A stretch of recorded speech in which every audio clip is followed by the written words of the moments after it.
Hey everybody, I'm Nikki Vachon. I'm a college access counselor at FAME, she, her pronouns, and I'm joined by the lovely Michelle Radley. I'm the newest member of our team. I'm so super psyched she's joining me.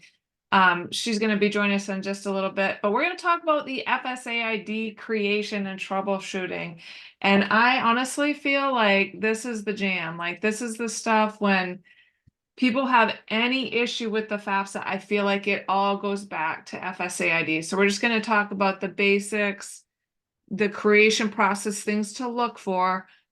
New this year, people without an SSN can set up an FSA ID, and then we're going to talk about issues and troubleshooting. We got some resources for you. So just to jump in, whenever anyone tells me I have a problem with my FAFSA, I start back at the beginning. Like I start back at the FSA ID to make sure that they have a working matched account, because I'm finding a good chunk of the issues with the FAFSA or things that are happening, it's because there's something wrong with the FSA ID. There's something not necessarily matching, right? So just straight up, the FSA ID is a username and password that allows people to get into any FSA website, Federal Student Aid, including the FAFSA. So that studentaid.gov, I always say that's the mothership website. That's how we log into it. And the mothership has several things that live on it. The FAFSA, they want to take out a student loan.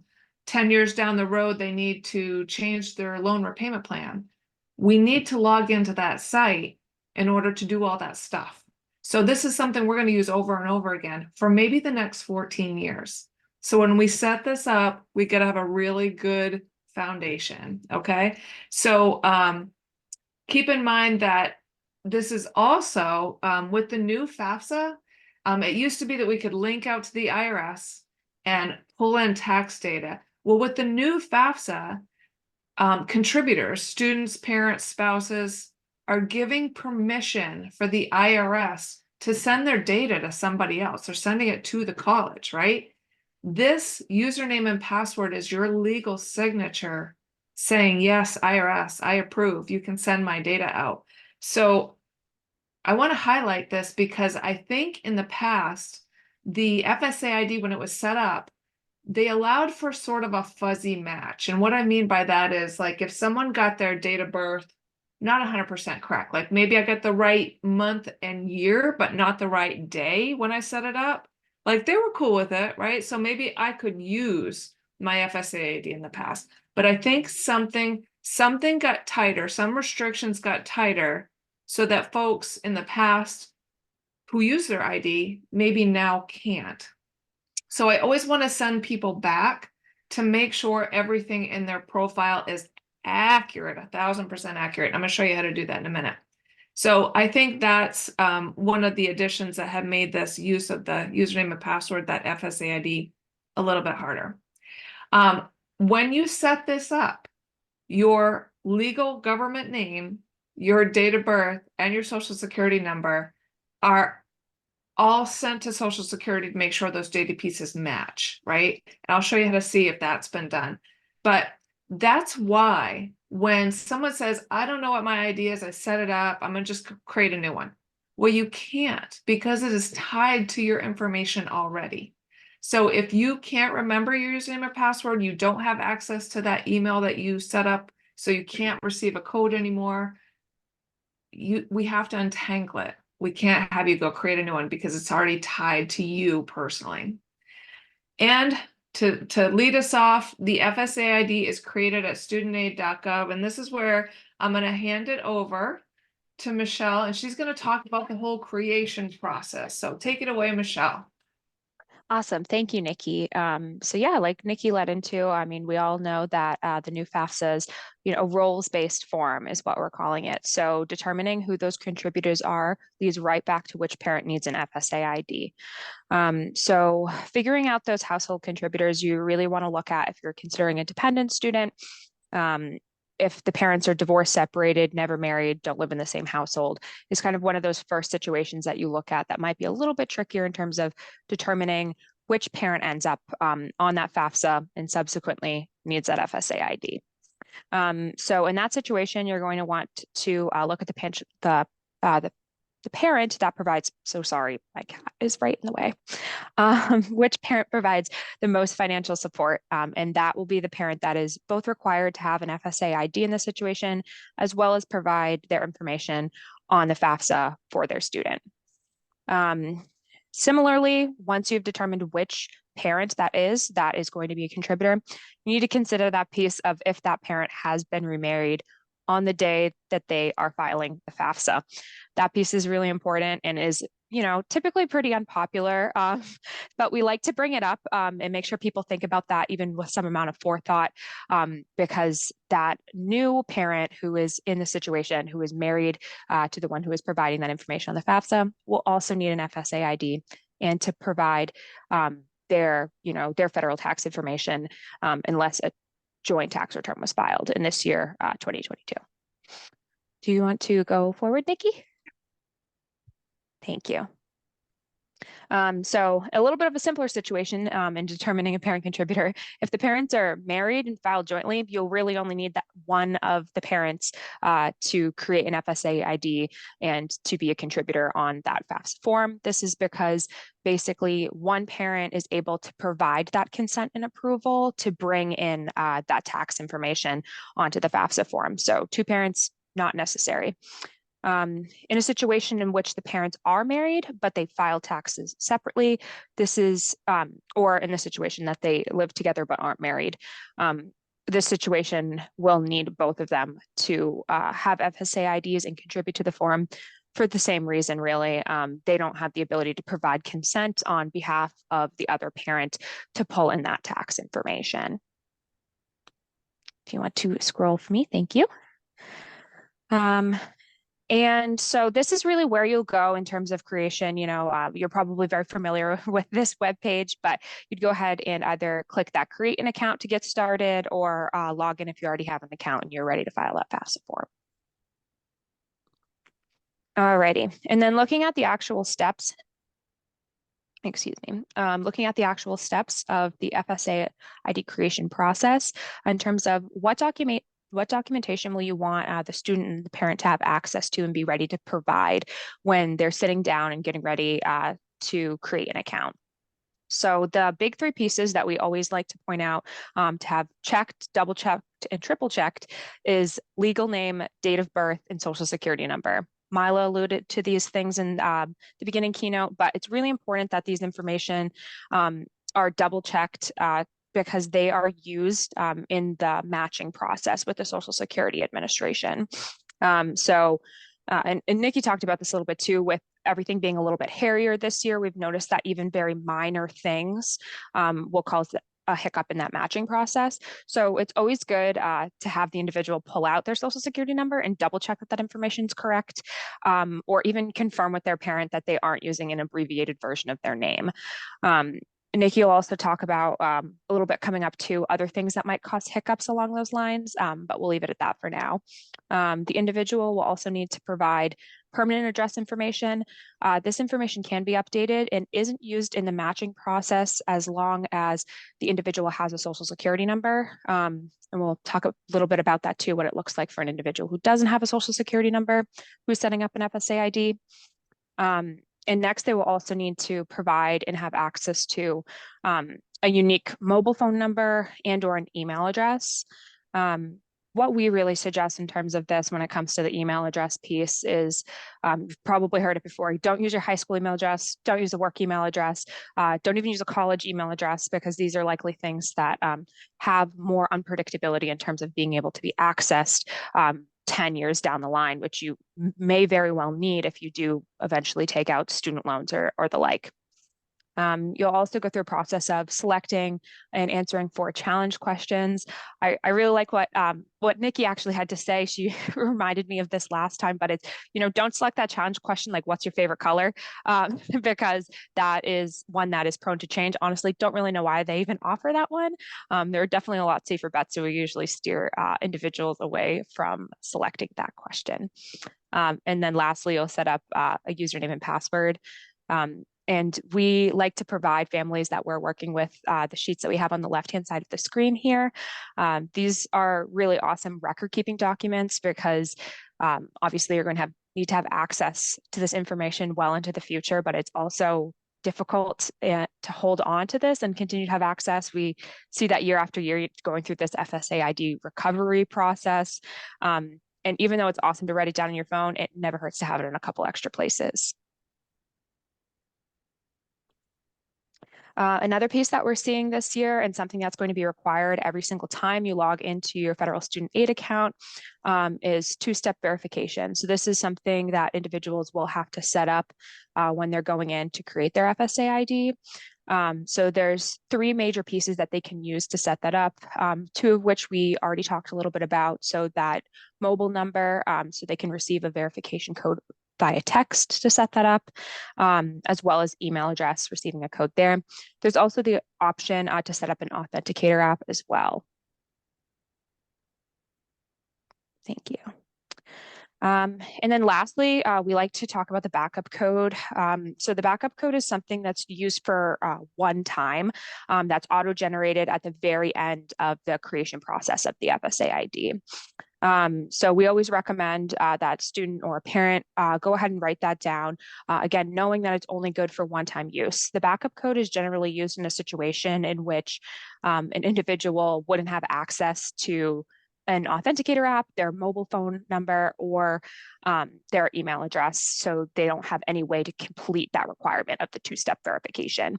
We also have instructions on the screen here about how you can navigate into your settings. So in a situation that you utilized that one-time backup code, how you can get it to regenerate and then have a new one, so in case that situation were to arise again. Alrighty, now getting into the good stuff. So talking about FSA ID creation for those without a social security number, and what that process looks like. So you'll get into this right at the very beginning of setting up the FSA ID, because again, you need one of those hallmarking pieces to create that match, saying you are who you say you are. And without a social security number, it gets a little bit more complicated.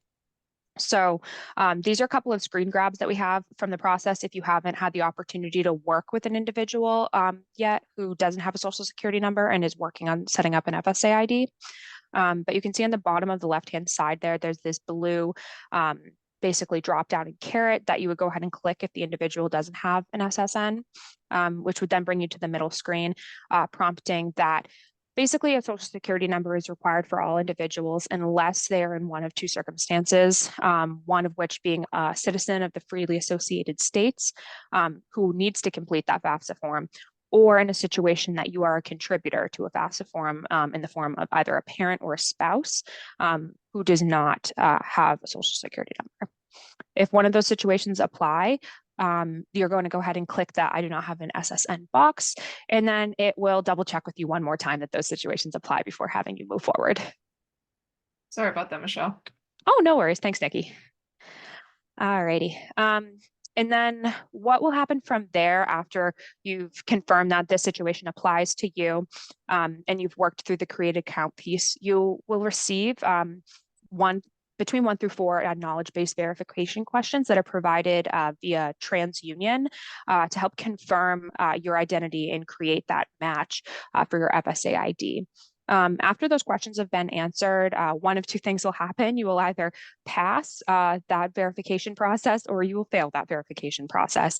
And sometimes the fail the verification process can even be for simple reasons such as they don't even have enough information to be able to generate those questions for you. So at that point, a newer update to this process is that a case number will be automatically generated and emailed to you, so to the individual. And also attached will be directions. So the individual will receive basically information on what type of identification in the form of documentation they have to provide to be able to achieve that match. And they will have to email a completed attestation form to an ed.gov address. After this process has been completed, the Department of Education will then review this information to make sure that it does in fact match the information that you provided when creating your FSA ID. If this step is complete and everything's all set, then the individual can go ahead and use that FSA ID right away to contribute or create FAFSA form. And here is a quick screen grab of what that attestation and validity of identity form looks like. We like to highlight section 5 there. So those are the different pieces of documentation that the individual will need to provide to be able to prove their identity in the situation of a failed match or not being able to complete those TransUnion questions. So you have the group A, which is the traditional pieces you'd think of, such as like a US driver's license, a passport. And then group B is a little bit of the hairier pieces. So you have to provide a utility bill in addition to one of the other listed pieces of documentation. And the last piece that I'll touch upon here are some of the other pieces that we have available at FAME to make this process a little bit easier. It's always going to be a little bit more difficult, frustrating, and probably more complicated, but we wanted to be able to provide a piece of documentation that's accessible to individuals, providing these tips, pieces of information, and again, that ever so important record keeping piece when you're going to create your account. So those documents are available at the bottom of our screen here at the URL. And yeah, if you need to access them, you can grab them there. So with that, I'll turn it over to Nikki, where she'll give you a little bit more about the tips, tricks, and things that are changing with the FSA ID. Absolutely. I also wanted to mention that these documents and this PowerPoint are available on the FA 101 website, and I'll send that in the follow-up email. I've updated this presentation just a little here and there with new stuff that we just keep hearing about every day. So what's out there right now, I have not updated. So you may want to wait until Monday to see that. All right, so let's jump in. So let's talk about mixed status families. So, we know the student needs to be a US citizen or an eligible non-citizen with a social security number to fill out the FAFSA, but maybe their parents or their spouse, they don't have to be, right? So we refer to that as a mixed status family. And in the past, someone who didn't have a social security number could not set up an FSA ID. So they had to fill out the signature page and mail that in. The signature page is gone. And now people without a social security number can set up an FSA ID like Michelle was talking about. It's now working. So the issues that we had before, like it just started working in March. All right. So now folks can do this.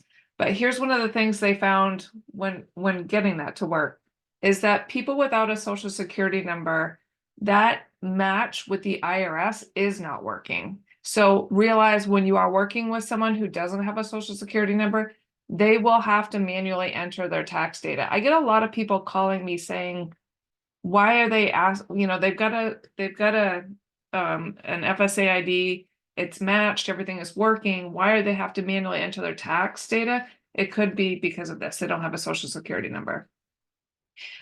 And if the student is inviting a parent, we'll say, or a spouse, and the address information is slightly incorrect, and I'm talking like if it's just so particular. If the parent set up their ID and they said they live on Garland Street and they put street as ST period, and the student invites the parent and they write out the word street, that match isn't going to happen.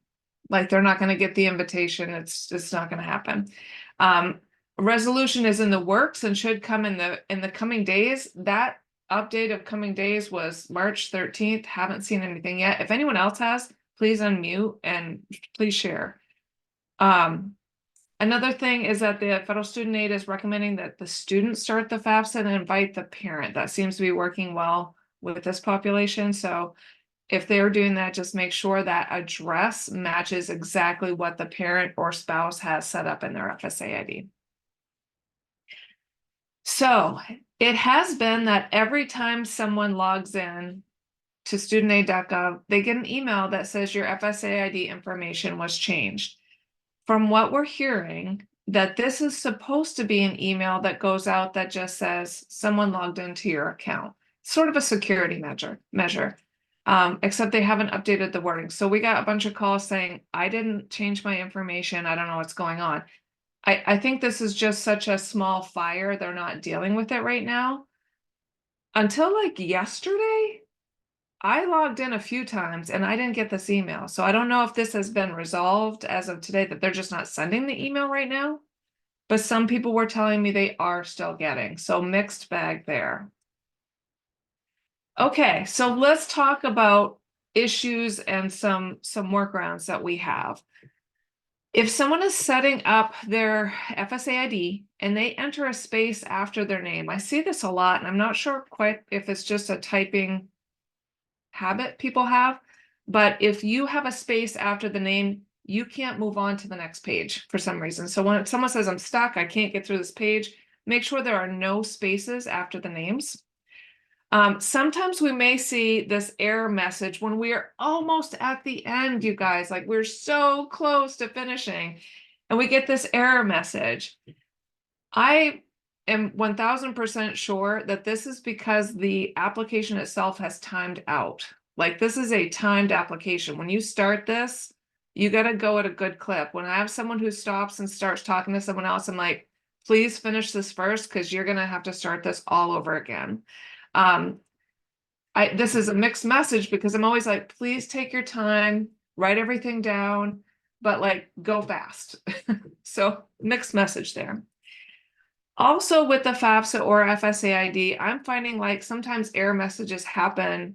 And if we just keep trying to click through, sometimes it just works. Not sure why. And then I always want to tell people, if you are getting stuck, you're getting nowhere, try closing out altogether. Go to a different web browser. This website does not like Microsoft Edge. I feel like Chrome or Safari or Firefox is what we should be using. But actually, I seem to have the best luck on phones. So if someone does this on their phone, that seems to work the best for me. So if everything is like, whether you're doing FSA ID or FAFSA and there's some issues, like let's leave this and try it on your phone. And Nikki, sometimes a lot of students have a lot of web browsers open. So they have like so many on top, and that could trigger also like that error message. So I have them just start with a clean browsers, like just only one browser instead of having like 20. Yes, that creates so many issues, Rika. Thanks for Yeah. that. Okay, so whenever someone tells me they have FAFSA issues, I say, let's go back and look at the FSA ID because this is why it's so important. When you log into studentaid.gov and you click on that little down arrow next to your name, then you're going to click on settings. Over on the left-hand side, this is all that stuff that you put in when you set up the username and password. All that stuff is here. Go to personal information. And if this says matched, this is a good working ID. Everything is good here. If it says not matched, something on this data piece here doesn't match. My name is not as Social Security has on file. My date of birth is wrong. More times than not, the Social Security number isn't accurate. Mine is grayed out because I'm matched and I can't make a change to my social at this point. I will say that I find people with two first names, like someone whose name might be Mary Ann as two, like Mary space Ann. Sometimes Social Security has Mary and their middle initial as A. So sometimes we got to try this a few different ways, right? Someone who has a super long name and there's not enough room for all the characters, do as many as you can and go out that way. Sometimes you just can't enter all the characters, and that's okay. It should still match. Another one, hyphenated last names. If someone, the Social Security Administration might have that as a space instead of a hyphen. So if that's not matching, if like the date of birth and social are correct, I tell them to either remove the hyphen or add a hyphen, whichever the case may be, and try that. Sometimes you have to try this a few different times to make that match happen. Okay, so if this doesn't say matched, if someone just sets this up and then they try to file the FAFSA and that match has not happened, I just want to let folks know that you will have to manually enter tax information. So this is another one of those cases where someone will call me and saying, why isn't the IRS just automatically doing this? It could be because they haven't given it enough time for this match to happen. Usually takes, like they're saying, 3 to 5 days. So they might have to do that. Also, I would say going over for people whose parents or spouse don't have a social security number and the invitation isn't working, go to contact information, and that's where you'll see their mailing address, because that mailing address is really key for this population. We want to make sure that absolutely matches what's in the invitation. So I usually have people open two devices at the same time. I have the student log in, and let's look at their FAFSA, and I have the parent or spouse log in, and let's look at their ID, and let's make sure all of these data points match. Okay, so can't tell you how many times I've seen the error message. Someone tries to create an FSA ID, and we get the error message, the social security number is already in use. This could be a couple different things. Sometimes people set up an FSA ID like a year in advance and they forgot they did it, or they don't know what they were doing when they set it up. So like they're like, I didn't set one up. I immediately say, let's go ahead and try a username and password you use frequently. Let's just try that, see if it works. Then I will go to, if you see on the login screen far left here, I will have them go to forgot my username or forgot my password. This is where we can get texted a secure code, emailed a secure code. We can use that backup code, or we can use an authenticator app to try and recover that information, try to untangle their FSA ID. If that doesn't work, it could be that somebody else in the past tried to set up an FSA ID and entered their social security number by mistake. Someone had a really great name for that. I want to call it like abandoned or borrowed social security numbers. So it's still in the system. It's just that it's attached to someone else's record, and in which those cases you have to call FSA ID to get that fixed. We can't do anything about that. That's going to be fixed on the back end. So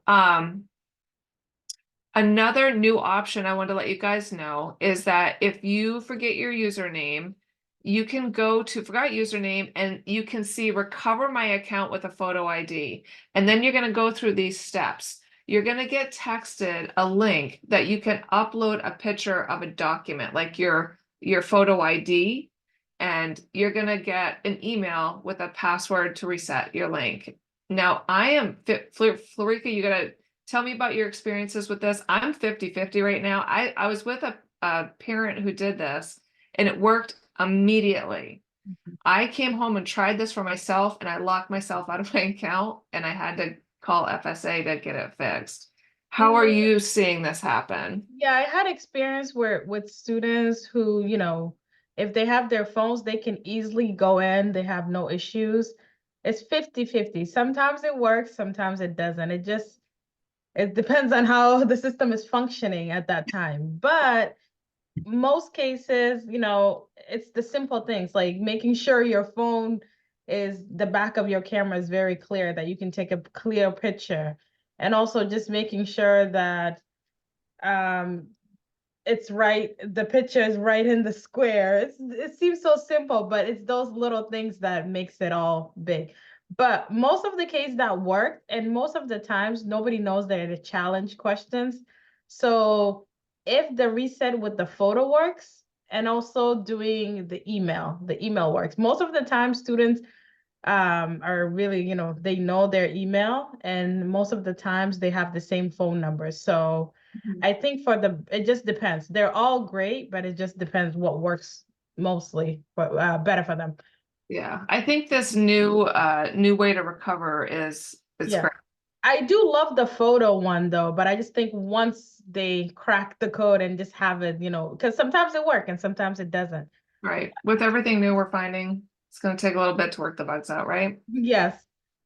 If nothing else is working, I want to tell people to call the hotline I've got down here, 1-800-4FED-AID. I always tell people call early in the morning. Florica had a great tip. Call late at night. Mm-hmm. To avoid those high volume times. In the morning, it depends. Mhm. Like if I try to call right now, it's so busy. So Yeah. I figured with a student, I was like, just try at 10. And they said it depends on the student. Some people are early birds, some people are just night owls. Yeah. So I think the golden number is between 9 and 10. you can, one time I called, I just had somebody pick up. So it just depends. And I think they do close at 10, right? I got it on the next one. Yes. I don't stay up late, so I don't know. So I will, we'll check it out. I did want to see that, say when you call, sometimes you will get, we're experiencing high volume, try again later, and they hang up. Try again immediately, like keep trying. Or when you do get the recording where it's like, if you want FAFSA help, what, say FAFSA help. When I get that recording, I immediately say agent, and that puts you on hold for the next person. If you are having issues and nothing is working, always ask for a tier 2 specialist. This seems to be like a step up, but that's the hot tip. Okay, so resources. On the left-hand side, we have the contact information for federal student aid. We've got that 1-800-433, that's 1-800-4FED-AID as a number. Also, we've found that the live chat is very helpful. Federal student aid does not want to talk to anyone but the actual user. They're very particular about not talking even to me or, someone at the school. They want to talk to the person. So we have found, like, especially with someone who English is their second language, maybe the live chat or email seems to be a great way to communicate that federal student aid will, like, we can tell them what this person needs, whereas the other person maybe can't put it into words exactly. So I those like to add with the live chat too, because the only interpreters they have via phone is Spanish. So for somebody who's like, English is not my strongest suit, they can use Google Translate and then put that in. I had students do that because sometimes they feel comfortable. They know what they want to say, but they can't write it in English. So they can use Google Translate and then put it in the chat and speak that way with them. So that works for those students who English is a barrier for them. Closing times, Monday through Friday, they close at 10. So 9 to 10 might be that magic window. Saturdays, they close at 5, and Sundays they are closed. I feel like they may extend, though. They're talking about trying to give more support to this particular outreach center. So these times may change, and I feel like they may have more times available. So, okay. Gonna open it up for questions. I wanted to have lots of time to make sure that you could tell us about your issues that you're having, and we can try to troubleshoot that. So feel free to unmute yourself or put it in the chat if you all have questions, you want to share what you've been seeing, or if you have any hot tips. Like, I feel honestly, when we did this live session, I learned a tremendous amount from people in the room. So feel free to ask some questions.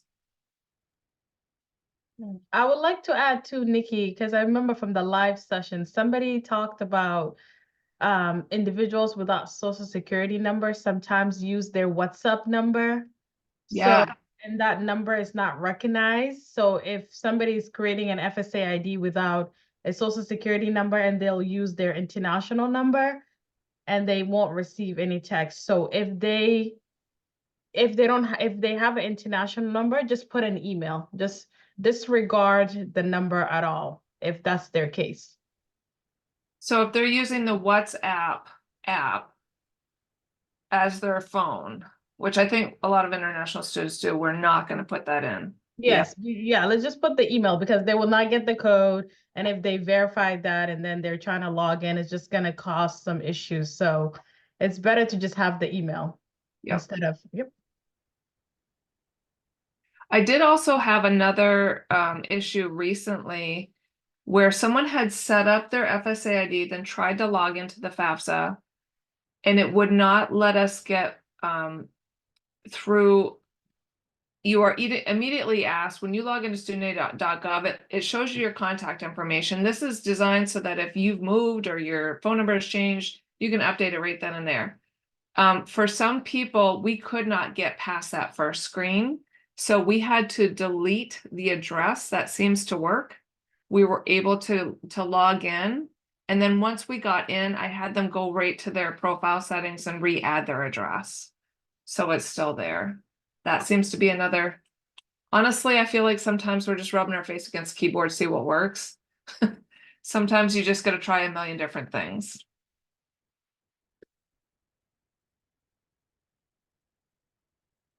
Okay. Oh, I have something in the chat. If a student or parent notices they incorrectly entered a social security number, can they edit this in their personal information section of the FSA ID? Yes. Yeah. So if someone's social security number is incorrect, that's where you would go to fix it. You would log in, go to those settings, and that's where you would change the social security number. Also, I've noticed when you get to those settings, and you try, if you go to click into social security number, it's going to be like zeros that are there, and you're like, I didn't enter zeros. I believe that's a masking, like they're not going to tell you what you said originally, but you will have to re-enter the social security number. That's where you would fix that. When you hit save, that record goes back out to social security for a check again. People are supposed to be getting an email saying the match has happened or it didn't happen, and I have not seen one person so far this year that has gotten that email.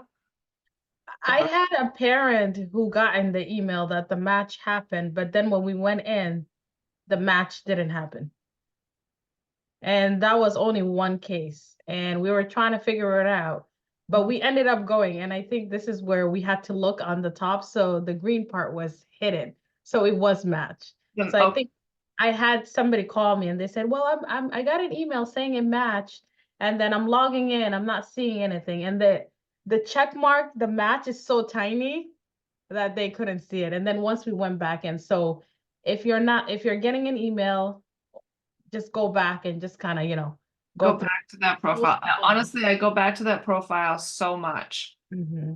I've never, since we had an FSA ID, I've never gone back to that profile so much. Mm-hmm. Whenever something isn't working, that's my first stop. Okay. Last call on any more questions. If not, we have a little bit of time before we go to our next session. You all should have the agenda. I have a little copy of it on the screen. You can't click on the screen, but I will put this in the chat. We have a little bit of a break at 10:20, so you've got a few extra minutes. But then if you're going to go to any of these next sessions, you're just going to go to click on the Zoom link that's within that session. And I really appreciate you all. I'm going to send a follow-up email that has a link to the evaluation. Make sure you fill out your evaluation. Let us know how we did or what recommendations you guys have. And we use that for next year.